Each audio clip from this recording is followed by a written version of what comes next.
He pulled over a black woman in a Lambo, not knowing she was his new boss. The heavy, humid air of the financial district seemed to crackle, not with electricity, but with pure, unadulterated arrogance. Officer Kyle Donovan stood with his thumbs hooked in his duty belt, a posture of relaxed, practiced authority, his badge catching the afternoon sun like a shield of invincibility. He looked at the woman in the red dress, then at the impossible, canary-yellow Lamborghini she had stepped out of, and he smiled. It was a small, tight curling of his lip, a predator's smile. He was talking just loud enough for the gathering pedestrians, a mix of business suits and tourists, to stop and watch. He was making a show. "Is this your car, sweetheart?" he asked, tapping his little notebook with his pen.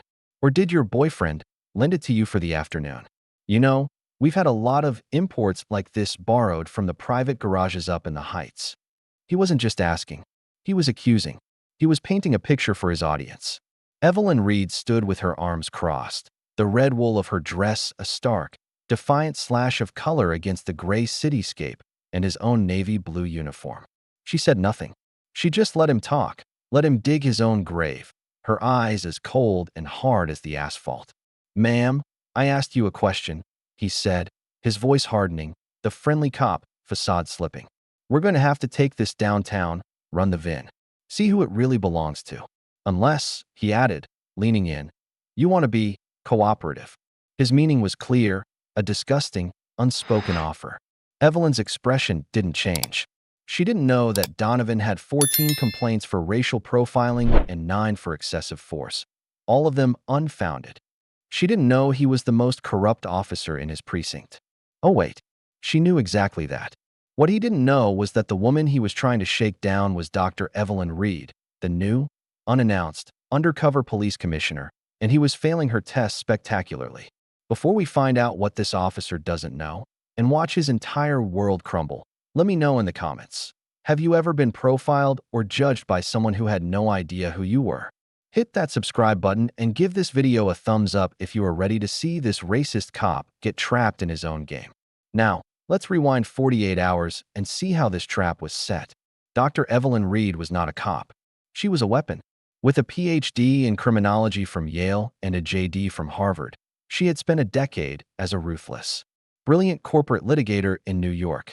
She was the kind of lawyer who could dismantle a billion-dollar company with a single, well-placed motion, a woman who ate sharks for breakfast. But the money, the penthouse, the accolades, it all felt hollow.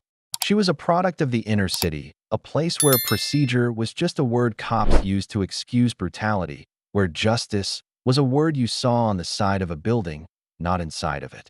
When her home city, the one she had escaped, erupted in fiery protests after its last police chief was indicted for corruption, the progressive new mayor, desperate for a real change, had made a desperate call. "Evelyn," Mayor Johnson had said, his voice strained over the phone, "I don't need another cop. I need a surgeon. I need a lawyer. I need someone who can burn the old system to the ground and build a new one. The city will hate you for it. The police union will try to destroy you. But you're the only one I trust to do it." She had accepted. Her appointment was kept under a total media blackout, a secret between her, the mayor, and God. The official press conference was scheduled for Monday morning. It was Friday. She had 72 hours. 72 hours to see the city not from a podium, but from the pavement. So she had her personal car, a Lamborghini Aventador SVJ, a fuck you gift to herself after winning her last case, shipped to her new penthouse. She put on a red dress, not a uniform, and she went for a drive. She was hunting. She was looking for the rot, and the rot had just found her. She had been driving for an hour, obeying every speed limit, signaling every turn. She made a perfect, signaled left turn. 2 blocks later, the sirens blared. Not a whoop-whoop, but the aggressive, shrieking yelp designed to intimidate. She saw him in her rearview mirror, Officer Kyle Donovan, a 10-year veteran with a swagger that was legendary, and a complaint file as thick as a phone book. She knew his name. She had spent the last week in a secure location, memorizing the files of the worst of the worst. Donovan was at the top of the list. All 14 excessive force complaints, all 9 racial profiling accusations, had been unfounded or cleared by his union rep and a compliant, lazy internal affairs department. He was exactly who she was looking for. She had pulled over immediately. He had taken his time, sitting in his cruiser for a full 3 minutes, running her plates, probably getting excited when he saw the car was registered to E. Reed and not some shell corporation. He saw a woman, not a power player. He stepped out, all slow menace, and approached her window. License and registration. Evelyn had passed them through the window. Dr. Evelyn Reed. The registration is current. My insurance is valid. Donovan had looked at her license, then back at her. The doctor seemed to enrage him. Doctor, huh? Well, doctor, he'd sneered, his eyes flicking over her body. Your window tint looks a little dark to me. Step out of the car, please. This was the moment. The invitation to escalate. She knew the tint was factory spec, 100% legal. He had no cause. This was the first move in his game. She complied, stepping out in her red dress and heels, and that's when the real performance began. That's when he'd launched into his tirade, culminating in the stolen car accusation for the benefit of the watching crowd. So, Dr. Reed, he was saying now, his face inches from hers, the smell of stale coffee on his breath. Since you're being uncooperative about who you borrowed this car from, I'm starting to think I smell marijuana. A very strong, unburnt smell, coming from your vehicle. He smiled. It was the magic words. The two words that gave him carte blanche to rip her car apart, to find something, to turn a simple, illegal traffic stop into a felony. This was his game. Evelyn almost smiled. He's so predictable. It's almost sad. Officer Donovan, she said, her voice quiet, forcing him to lean in, forcing him to focus. You and I both know you don't smell anything. I do not consent to a search of my vehicle. You do not have probable cause. Donovan's face hardened. The friendly, just doing my job, mask fell away, revealing the ugly, bored cruelty beneath. I am probable cause, sweetheart, he hissed. You're obstructing my investigation. You're refusing a lawful order. You know, in this state, that's enough to be considered assault on an officer. I could take you in right now. He unclipped his radio, his thumb hovering over the button. Dispatch, this is 729. I've got a possible 10 to 57. Stolen vehicle. Corner of 4th and Main. Suspect is a black female, uncooperative. Possible 10 to 100. He was claiming the car was stolen and that she was a flight risk. He had just escalated a fake tint violation to a stolen car, obstruction, and assault. A grand slam of fabrication. He put the radio back. Last chance. You want to do this here, or at the station? At the station, we search everything. The threat was vile, physical. This was the moment. The moment he had just committed career suicide. This was it. The moment she had been waiting for. She stood up to her full height, a motion that seemed to make her grow 3 inches. Officer Kyle Donovan, she said, her voice ringing with a new, sharp, corporate litigator authority that made him take an involuntary step back. The victim was gone. The lawyer was here. Badge number 729. Is your body-worn video camera active and recording? Donovan's hand instinctively went to his chest. His eyes widened. He paled. He'd forgotten. In his excitement to trap her, to humiliate her, he'd forgotten the first rule of his own corrupt game. He fumbled for the button, double-tapping it with a shaky thumb. The small beep was deafening in the silence. It is now. He stammered, his legal footing suddenly gone, his voice cracking. Why? That's a shame, Evelyn said, her voice laced with ice. Because my vehicle, Officer Donovan, is a Lamborghini Aventador SVJ. It's not just an engine. It's a computer. It comes equipped with a $50,000 integrated security and recording system. For cameras, 8K resolution, 360-degree coverage, with audio. It's been actively recording this entire interaction from the moment you pulled me over without cause. She tapped her earring, a simple, elegant piece of modern tech. And it's been live streaming to a secure, encrypted cloud server that my legal team, and, as of 2 minutes ago, the mayor's office have access to. Donovan's face, which had been a smug, blotchy red, was now the color of wet cement. He looked like he was going to be sick, right there on the pavement. The footage, Evelyn continued, her voice like a judge's gavel, will show you pulling me over for a legal left turn. It will show my legal window tint. It will show you fabricating probable cause by lying about the smell of marijuana.